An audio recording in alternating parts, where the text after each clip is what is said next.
밟아놨다 그랬는데 생명과는 이렇게 납작하고 퍼져 있어도 이게 배추의 한 종류인 거 맞죠? 예, 그렇습니다. 배추고요. 뭐 특별히 다른 종자를 가지고 하는 것은 아닙니다. 근데 어느 온도에서 재배를 하느냐에 따라서 좀 달라지는 거고요. 흔히 배추라고 생각하시면 이렇게 통배추 많이 떠올리시죠? 예. 김장할 때 하는 그 배추. 근데 그렇게 배추가 속이 꽉 차는 걸 이제 결구형이라고 얘기를 하는데요.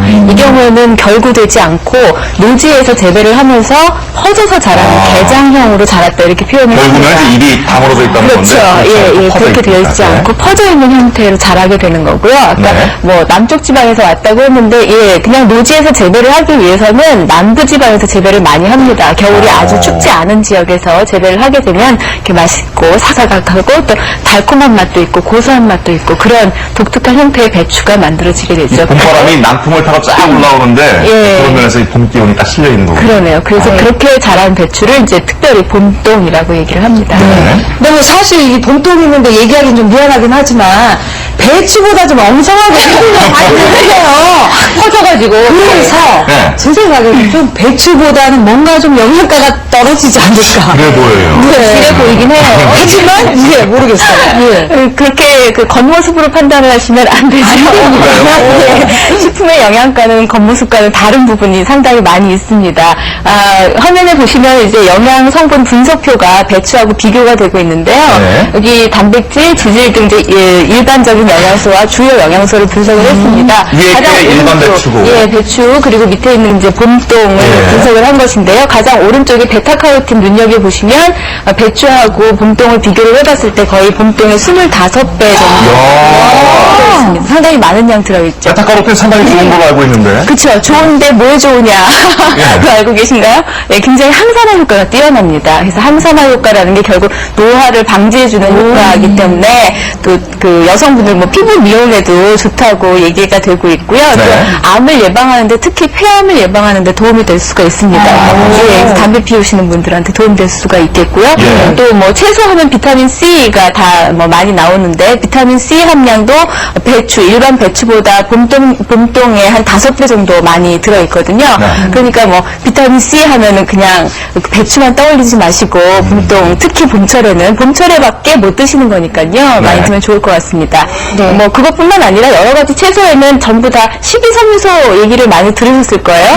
예, 식이섬유소도 또 많이 들어있어요. 식이섬유소의 장점은 변의 양을 늘려주고 또 배변 활동을 원활하게 도와주기 때문에 변비에 좋다고 많이 알려져 있죠. 그래서 네. 변비 있으신 분들 또는 변비를 예방하기 위해서 봄동 드시면 괜찮을 것 같고요.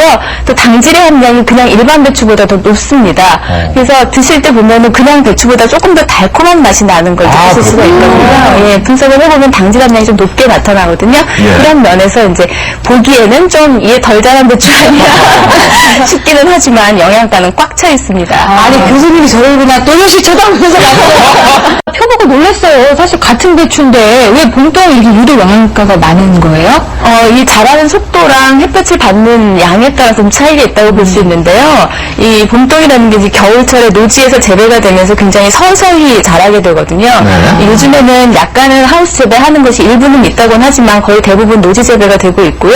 그러다 보니까 이제 천천히 자라면서 영양 성분이 더 많이 농축된다 이렇게 볼 수가 있겠죠. 그래서 노지에서 자란 것이 하우스 재배한 것보다 더 좋다고 볼 수가 있습니다. 첫 번째 요리가 겉절이거든요. 근데 특별한 이유가 있는 건가요, 교수님? 특별한 이유라기보다 사실 지금은 사시사철 푸른 채소를 드시지만 예전에는 겨울에 이제 말린 채소를 드시거나 또는 겨울철 내내 드시는 게 이제 김치를 드셨죠.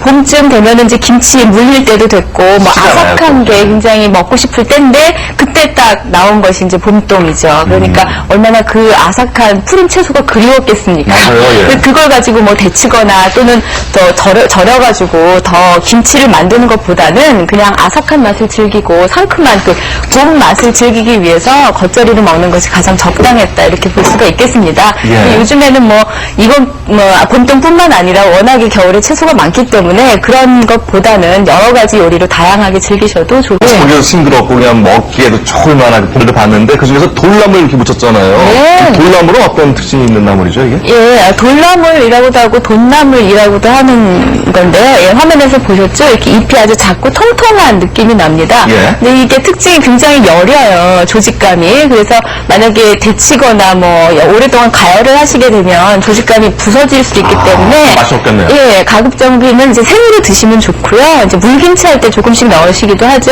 또 무쳐놓은 다음에도 식초 같은 거 넣고 무치시면은 한 2-3시간만 지나도 축 처지거든요.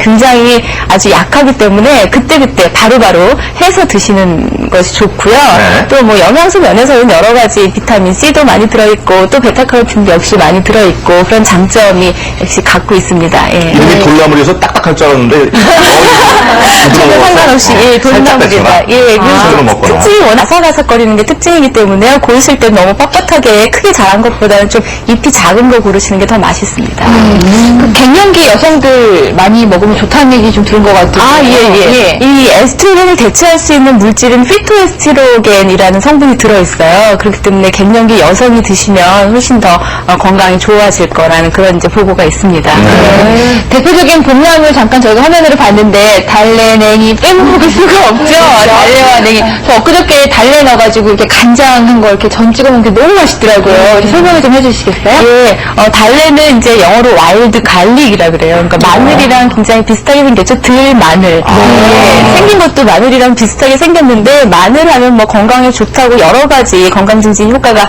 다양하게 알려져 있는데 마찬가지로 들마늘인 이 달래도 그런 효과들 다양하게 가지고 있습니다. 네. 그래서 이제 말씀하신 대로 양념장으로 드시기도 하고 또는 그냥 무쳐서 드시기도 하고 또 된장찌개 할 때 넣기도 하고 다양하게 넣어서 드시죠. 예, 여러 가지 건강 증진 효과 중에서도 특히나 이제 간 기능을 더 활성화시켜주는 역할을 하기 때문에 그런 면에서 이제 간 질환 환자분들에게 좋은 효과를 줄 수가 있고요. 네. 또 월경이 제대로 안 나오는 월경 불순이라든지 뭐 그런 경우에도 효과를 낼 수가 있습니다. 네. 저희 친어머님은 항상 봄이 되면 그 봄동을 정말 연두색 보약이라고 그러셨거든요. 아, 맞는 말이죠. 예, 그래서 예. 봄동하고 이게 나물하고 막 묻혀서 주셨는데 저는 집에서 해보려니까 이 두 개를 어떻게 해야 되는지 같이 이용한 요리를 예. 할 건데, 냉이 설명하나. 냉이 달래만 말씀하셨어요. 마음이 급했습니다. 냉이가 나도 있어요. 달래 말씀하셨고 정말 봄나물의 대표 중 하나라고 할 수 있는 냉이가 있죠. 네. 네, 냉이는 굉장히 독특하게 다른 채소보다 단백질 함량이 꽤 높아요. 아, 그래요? 네, 일반적으로 채소는 단백질 함량이 좀 낮은 편이거든요. 근데 냉이는 뿌리까지 함께 먹는 채소죠. 네. 그 뿌리 부분에 특별히 단백질 함량이 높기 때문에 그런 면에서 좀 다른 채소와 차이가 있고요. 또 영양소 중에서는 칼슘이나 인이 풍부하게 들어있습니다. 예. 비타민 C도 물론 많이 들어있고요. 또 식이섬유질이 또 만부럽지 않게 풍부한 것이 특징입니다. 특히 뿌리 채소 종류는 굉장히 식이섬유질이 많이 들어있는 특징이 있어요. 특히 이제 냉이 같은 경우는 예전부터 예로부터 소화제로도 많이 사용을 했고 설사하시는 분들 지사제로도 사용을 했었고요. 인간요법이나 이제 뭐 한의학 쪽에서는 굉장히 거의 약처럼 그렇게 사용을 하기도 했습니다. 예, 그런 면에서 보면 이제 고혈압 환자에게는 또 특히나 냉이를 달인물을 먹여라 그런 처방까지도 했었다고. 지금 꼬막하고 좀 먹고 있는데 꼬막도 제철이잖아요. 네. 꼬막은 어떤 성분하고 있습니까? 꼬막이요. 전남 고흥에서 많이 나는데 고흥 사람 앞에서 힘 자랑하지 마라 이런 말이 있다고 합니다. 예, 그만큼 이제 영양 성분이 많이 들어있다 이렇게 표현할 수 있는데요. 특히 단백질이 많이 들어있습니다. 대부분의 조개류가 다 마찬가지지만 단백질이 많고 특히 질이 좋은 아미노산이 많이 들어있기 때문에 그런 면에서 우수한 식품이고요. 또 빼놓을 수 없는 게 철분의 함량이 높고 지금 봄동과 돼지고기를 함께 이렇게 했는데요. 음식 궁합은 어떤가요? 음식궁합은 찰떡궁합이죠. 네. 두 가지가 이제 서로 단점을 보완해 줄 수 있는 관계예요. 음식궁합이라는 게 서로 부족한 영양소를 보충해 줄 수 있으면 제일 좋은 건데요. 채소의 일종인 봄동의 경우는 이제 아까 말씀드렸지만 식이섬유소가 굉장히 풍부하게 들어있거든요. 근데 반면에 단백질은 좀 부족해요. 그러니까 돼지고기에 들어있는 단백질과 함께 먹으면 좋은 점이 있고요. 또 한 가지는 돼지고기에 좀 기름이 많아서 그 기름이 콜레스테롤을 높일 수 있다 이렇게 알려져 있죠. 그래서 그런 면에서는 식이섬유소는 콜레스테롤이 올라가는 걸 막아주거든요. 잡아 끌어내려주는 역할을 할 수가 있습니다. 그래서 두 가지가 서로의 장단점을 보완해 줄 수 있는 그런 아주 좋은 궁합이라고 생각이 듭니다. 네. 교수님. 네, 지금 봄동 된장국을 끓여봤는데요.